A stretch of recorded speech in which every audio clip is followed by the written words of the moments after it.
अस्सलामुअलैकुम। अच्छा, आज हम डिस्कस करेंगे जो हमारा थर्ड कंपोनेंट है डाइजेस्टिव सिस्टम का, और वो हमारे पास स्टमक है। ठीक है, स्टमक थर्ड कंपोनेंट है। स्टमक को मैदा बोलते हैं उर्दू में, आप लोग ज़्यादातर जानते होंगे। अच्छा, स्टमक की लोकेशन की बात करते हैं। ये जे शेप ऑर्गन है। इसका स्ट्रक्चर कैसा है, इसकी शेप कैसी है, जे शेप का होता है। ये लेफ्ट साइड पे मौजूद होता है एब्डोमिनल कैविटी में, यानी पेट में। इसकी लोकेशन है लेफ्ट साइड के ऊपर, बिलो द डायाफ्राम। अच्छा, diaphragm dome shape muscular structure होता है जो आपको सांस लेने में मदद करता है। ठीक है, ये डोम शेप डायाफ्राम आप लोग आगे डाइजेस्टिव रेस्पिरेटरी सिस्टम में पढ़ोगे। ये डोम शेप होता है, गुम्बद नुमा। और ये जो है जब कंट्रैक्टर रिलैक्स करता है ना, तो इसकी मूवमेंट की वजह से आप जो है हवा बॉडी के अंदर बाहर एंटर होती है, मतलब लंग्स की हेल्प करता है, ये आपकी बॉडी की हेल्प करता है। अच्छा, उसके अलावा जो एब्डोमिनल कैविटी में यानी पेट में ये लेफ्ट साइड पे मौजूद होता है। अगर हम इसके स्ट्रक्चर की बात करें कि इसका स्ट्रक्चर कैसा होता है, जो वो पार्ट जो ईसोफेगस के बाद आता है उसको कार्डियक, इसके 2 एंड हैं। अच्छा, यहाँ पे ये बात याद रखनी, इसके ना 2 एंड हैं। अगर मैं यहाँ स्टमक बनाऊँ, मैं यहाँ पे बनाती हूँ स्टमक। अच्छा, अभी मैंने स्टमक बनाया, ये स्टमक की शेप है। ये हमारे पास क्या था, ये ईसोफेगस था। अब ईसोफेगस के बाद जो ये पोर्शन आ रहा है एक, और एक यहाँ आगे आ जाएंगी इंटेस्टाइन, और इंटेस्टाइन से पहले पोर्शन आ रहा है। अब वो यहाँ कह रहे हैं वो पार्ट जो ईसोफेगस के बाद आता है, यानी ये ईसोफेगस इसके बाद जो पार्ट आ रहा है उसको हम बोलते हैं कार्डियक एंड। लेकिन जो इंटेस्टाइन से पहले आता है ये वाला, इसको बोलते हैं पाइलोरिक एंड। ये पाइलोरिक एंड, ये कार्डियक एंड। कार्डियक एंड या कार्डियक रीजन ईसोफेगस का वो रीजन, स्टमक का वो रीजन है जो ईसोफेगस के बाद आता है। और पाइलोरिक रीजन स्टमक का वो रीजन है जो इंटेस्टाइन से पहले आता है। ईसोफेगस के बाद आता है एक, और एक इंटेस्टाइन से पहले आता है। जो ईसोफेगस के बाद आता है वो कार्डियक एंड, और जो आता है स्टमक में इंटेस्टाइन के बाद, स्मॉल इंटेस्टाइन से पहले, उसको बोलते हैं पाइलोरिक एंड। ये आगे स्मॉल इंटेस्टाइन यहाँ शुरू हो जाएगी, और ये आपका स्टमक है। तो ये जो ऊपर वाला हिस्सा जो ईसोफेगस के बाद आया वो होगा कार्डियक, और जो स्मॉल इंटेस्टाइन से पहले होगा वो होगा पाइलोरिक एंड। अच्छा, अब यहाँ पे ना ओपनिंग मौजूद होती हैं, यहाँ पे ओपनिंग मौजूद होती हैं जिसको हम स्फिंक्टर बोलते हैं। इस ओपनिंग, वैसे यहाँ ना रिंग ऑफ मसल्स मौजूद होते हैं जिसकी बेस पे हम इसको स्फिंक्टर बोलते हैं। ये ओपनिंग भी होती है। ये इसका क्या काम होता है, इसका काम होता है कि खाने को यहाँ से ईसोफेगस से स्टमक में लाना, और यहाँ जो दूसरा होता है उसका काम होता है यहाँ से स्टमक से स्मॉल इंटेस्टाइन में लेके आना। ये ओपनिंग है, और जब खाना अगले पोर्शन में मूव कर जाता है तो पीछे से ये ओपनिंग क्लोज जाती है ताकि खाना दोबारा आपके पिछले पोर्शन में ना जाए। यानी अब अगर खाना ईसोफेगस से स्टमक में है तो ये जो कार्डियक एंड के अंदर, कार्डियक पोर्शन के अंदर जो स्फिंक्टर है उसको बोलेंगे कार्डियक स्फिंक्टर। जो कार्डियक रीजन में आएगा उसको क्या बोलेंगे, कार्डियक स्फिंक्टर। जब खाना ईसोफेगस से कार्डियक स्फिंक्टर में और कार्डियक स्फिंक्टर से स्टमक में एंटर होगा तो कार्डियक स्फिंक्टर बंद हो जाता है ताकि खाना वापस आपके ईसोफेगस में ना जाए। इसी तरह यहाँ पे आपका जो पाइलोरिक रीजन में, उसको पाइलोरिक स्फिंक्टर बोलते हैं। इसकी मदद से खाना स्टमक से स्मॉल इंटेस्टाइन में जाता है। इसका काम भी यही होता है कि ये खाने को दोबारा स्टमक में जाने नहीं देता। अब जो कार्डियक स्फिंक्टर है वो ईसोफेगस और स्टमक के दरमियान होता है, और जो पाइलोरिक स्फिंक्टर है वो स्टमक और स्मॉल इंटेस्टाइन के दरमियान होता है। ये आपके पास स्टमक का स्ट्रक्चर था। अब हम इसके फंक्शन की बात करें तो स्टमक 2 टाइप के फंक्शन परफॉर्म करता है, एक मैकेनिकल और एक partial chemical digestion of food.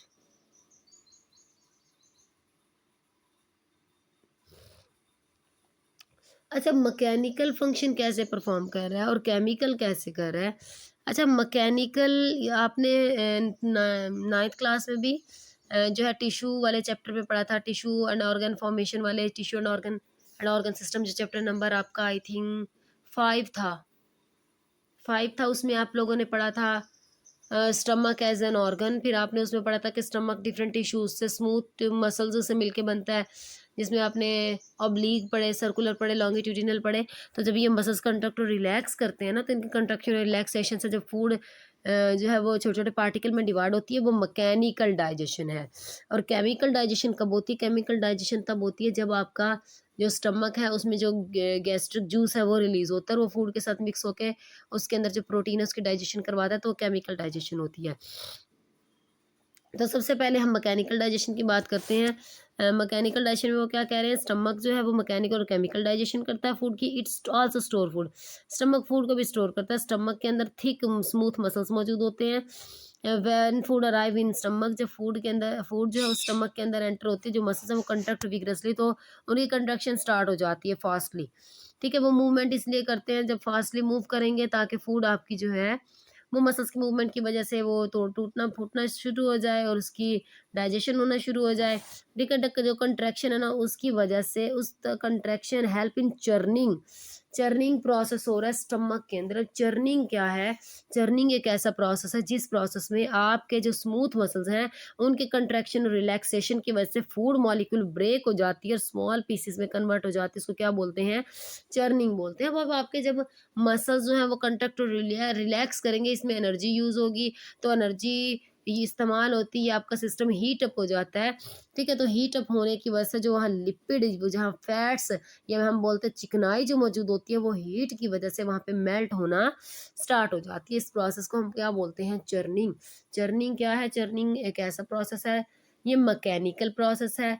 इसमें आपकी फूड जो है स्टमक के अंदर मौजूद होती है, वो मसल्स के कंट्रैक्शन और रिलैक्सेशन की वजह से वो ब्रेक डाउन हो जाएगी स्मॉलर पार्टिकल्स में, और इसकी वजह से हीट भी जनरेट हो जाती है। स्टमक के हीट अप होने की वजह से जो वहाँ फैट्स मौजूद होती है वो क्या होना शुरू हो जाती है, मेल्ट होना शुरू हो जाती है। अब केमिकल डाइजेशन क्या होती है, केमिकल डाइजेशन होती है कि गैस्ट्रिक ग्लैंड्स मौजूद होते हैं।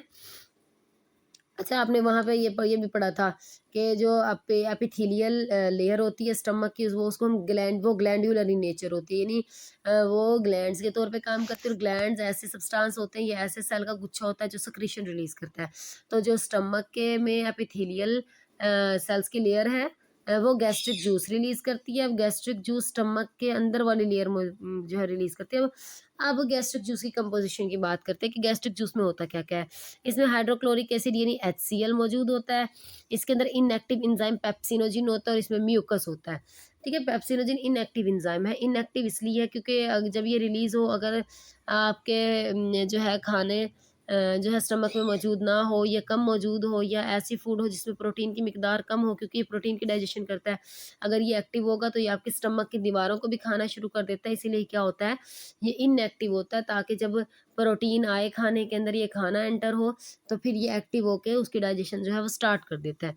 अच्छा, इसमें अब 3 चीज़ें हैं, एक हाइड्रोक्लोरिक एसिड है, एक इनएक्टिव एंजाइम पेप्सिनोजिन है, और एक म्यूकस मौजूद होता है। अब ये जो है ना, ये हमारे पास है कंपोजिशन गैस्ट्रिक जूस की, कि गैस्ट्रिक जूस में ये चीज़ें मौजूद होती हैं।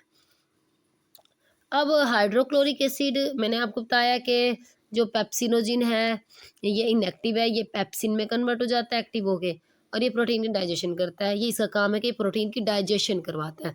हाइड्रोक्लोरिक एसिड का क्या काम है, इसके 2 काम होते हैं। एक तो ये इनएक्टिव पेप्सिनोजिन को एक्टिव पेप्सिनोजिन में पेप्सिन में कन्वर्ट करता है। ठीक है, और दूसरा ना, ये जो है ना, आपके खाने के अंदर कोई पैथोजेंस वगैरह मौजूद होंगे ना, कोई जर्म्स वगैरह या बैक्टीरिया वायरसेस वगैरह, ये उनको मार देता है, ये फूड को न्यूट्रलाइज कर देता है। कोई जर्म्स पार्टिकल होंगे उनको मार देता है। अच्छा, पेप्सिन क्या करता है, पेप्सिन फूड पार्टिकल को, यानी फूड पार्टिकल में जो प्रोटीन होता है उसको शॉर्टर चेन में अमाइनो एसिड में चेंज कर देता है, जिनको हम पेप्टाइड्स बोलते हैं। ये और पहले आप हाइड्रोक्लोरिक एसिड के दोनों फंक्शन कर लेना, फिर आप पेप्सिन की कर लेना, कि जो हमारे पास तीनों कंपोजिशन है ना, कंपोजिशन में तीनों सब्सटेंस है, तीनों का काम है। हाइड्रोक्लोरिक एसिड का क्या काम है, ये इनएक्टिव पेप्सिडोजिन को पेप्सिन में कन्वर्ट कर देता है। और दूसरा काम है, ये कोई फूड पार्टिकल में होंगे ना आपके जर्म्स पार्टिकल, उनको किल कर देता है। और पेप्सिन का क्या काम है, जो पेप्सिन है वो प्रोटीन की डाइजेशन करता है। अच्छा, फिर म्यूकस का हमने काम पढ़ना है कि म्यूकस का क्या है। पहले ये देख लो, ये एक्स्ट्रा इन्फॉर्मेशन थी कि स्टमक में जो HCl है उसका क्या काम होता है, क्या करता है वो कह रहे हैं the stomach HCl is so strong, वो इतना स्ट्रॉन्ग है कि मेटल को भी डिसॉल्व कर देता है। यानी अगर आप कोई मेटल की चीज़ डालोगे ना एसिड के अंदर, तो एसिड में वो चीज़ गायब हो जाएगी, वो आपको नज़र नहीं आएगी क्योंकि वो उसको भी डिज़ोल्व कर देता है। But your stomach is protected by a thick mucus layer lining that keep it safe from its own acid. अब हमने यहाँ पे म्यूकस की लेयर पढ़नी है।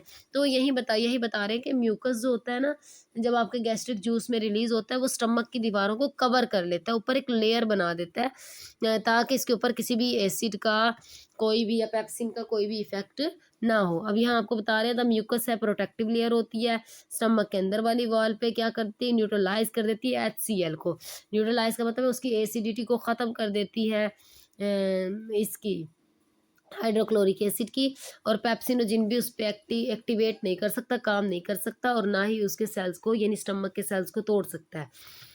अब काइम बनेगा यहाँ पे। अब यहाँ पे क्या बनेगा? काइम। माउथ में क्या बना था? बोलस। माउथ में बोलस बना और यहाँ क्या बनेगा? काइम बनेगा। अच्छा, अब अगर काइम और बोलस में डिफरेंस आ जाए ना, तो एक डिफरेंस तो आप डेफिनेशन का ही लिखोगे कि जब केमिकल